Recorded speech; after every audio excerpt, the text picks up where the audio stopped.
اعوذ باللہ من الشیطان الرجیم، بسم اللہ الرحمن الرحیم۔ السلام علیکم دوستو، میرا نام محمد حفیظ تبسم ہے اور آج کی اس ویڈیو میں آپ کو صحت کے بارے میں بتاؤں گا کہ کس طرح سے ہم اپنی صحت کو برقرار رکھ سکتے ہیں۔ اس سے پہلے دوستو ایک چھوٹی ریکویسٹ ہے،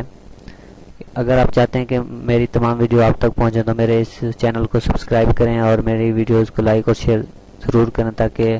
دوسرے دوست بھی ان تمام ویڈیو کو دیکھ کر مستفید ہو سکیں، فائدہ حاصل کر سکیں۔ دوستو یہ چینل ایک حکمت کے بارے میں ہے اور تمام وہ نقصہ جات میں آپ کو پیش کروں گا جو کہ آپ میں استعمال کر کے اپنی صحت کو مینٹین رکھ سکتے ہیں اور مختلف بیماریوں سے بچ سکتے ہیں، بجائے اس کے کہ آپ ڈاکٹرز کے پاس لمبی فیسیں ادا کرتے پھر آپ گھر میں بیٹھ کر نقصہ جات کی مدد سے اپنی صحت کو برقرار رکھ سکتے ہیں اور بیماریوں کو کنٹرول کر سکتے ہیں۔ دوستو صحت ہزار نعمت ہے اور جب صحت ہوتی ہے تو سب کچھ ہوتا ہے، اگر صحت نہ ہو تو کچھ بھی نہیں۔ اور صحت کا تعلق اس بات سے ہے کہ جب آپ کا معدہ تندرست ہوتا ہے تو آپ کی صحت بحال ہوتی ہے، جب آپ کا معدہ خراب ہو جاتا ہے تو آپ سمجھ لیں کہ آپ آہستہ آہستہ بیماریوں کا شکار ہونے لگے ہیں۔ ایک حدیث کا مفہوم ہے جس میں نبی صلی اللہ علیہ وسلم فرماتے ہیں کہ معدہ ایک تالاب ہے اور جسم کی تمام رگیں معدے سے خوراک لینے کے لیے آتی ہیں، اور جب معدہ تندرست ہوتا ہے تو وہ جسم معدے سے تندرستی اور طاقت لے کر پورے جسم کو فراہم کرتی ہیں، جس سے جسم تندرست و توانا رہتا ہے۔ اور اگر معدہ میں خرابی ہو تو وہ واپس جاتے ہوئے بیماریاں ساتھ لے کر جاتی ہیں جو کہ جسم کو متاثر کرتی ہیں اور بیماری بڑھنے کا سبب ہوتی ہیں، اور آہستہ آہستہ آپ اگر ان کو مزید احتیاط نہ کریں تو بیماری آپ کو گھیر لیتی ہے اور آپ بیماری کی زد میں آ جاتے ہیں۔ تو صحت کو مینٹین رکھنے کا سب سے بہتر طریقہ یہی ہے کہ آپ صبح صبح اٹھیں اور ورزش کریں، کیونکہ جب آپ ورزش کرتے ہیں تو آپ کا تمام جسم ورکنگ میں آ جاتا ہے، اور جب آپ کا سارا جسم ورکنگ میں آتا ہے تو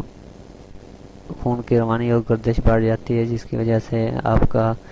جو غذا ہے وہ ہضم ہو جاتی ہے اور مکمل طریقے سے جسم کے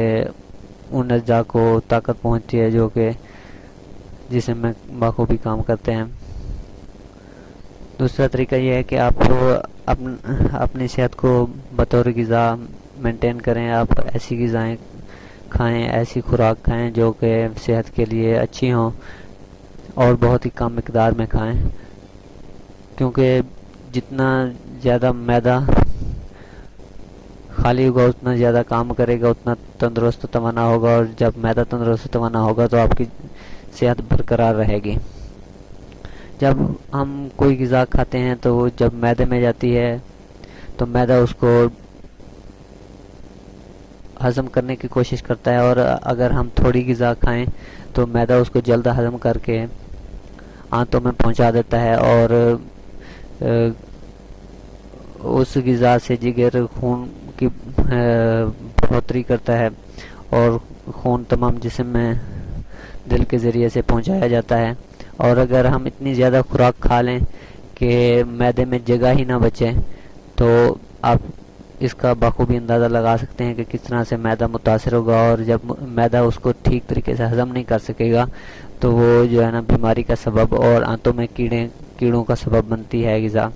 اور جب آنتوں میں کیڑے پڑ جاتے ہیں تو مختلف بیماریاں امراض وجود میں آ جاتی ہیں۔ تو سب سے بیسٹ طریقہ یہ ہے کہ آپ وہ غذا کھائیں جو آپ کے جسم کے لیے اچھی ہو اور مناسب مقدار میں کھائیں تاکہ آپ کا معدہ اس کو جلد از جلد ہضم کر سکے، اور مناسب مقدار میں آپ جو ہے ورزش کریں، جتنی ہو سکے جتنی زیادہ ورزش کریں گے جسم اتنا ہی زیادہ تندرست و توانا رہے گا۔ دوستو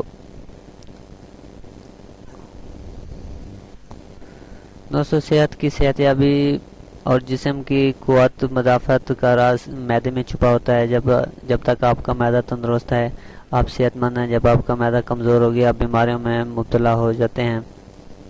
تو آپ اپنے معدے کو درست رکھیں اور صحت کو بحال رکھیں۔ دوستو اگر آپ کو میری ویڈیو پسند آئی ہو تو اسے لائک اور شیئر ضرور کیجیے گا۔ انشاءاللہ میں اگلی ویڈیو میں مختلف نسخہ لے کر آؤں گا جو آپ کو پسند آئیں گے انشاءاللہ۔ تب تک کے لیے مجھے اجازت دیں، اللہ حافظ، دعاؤں میں یاد رکھیے گا۔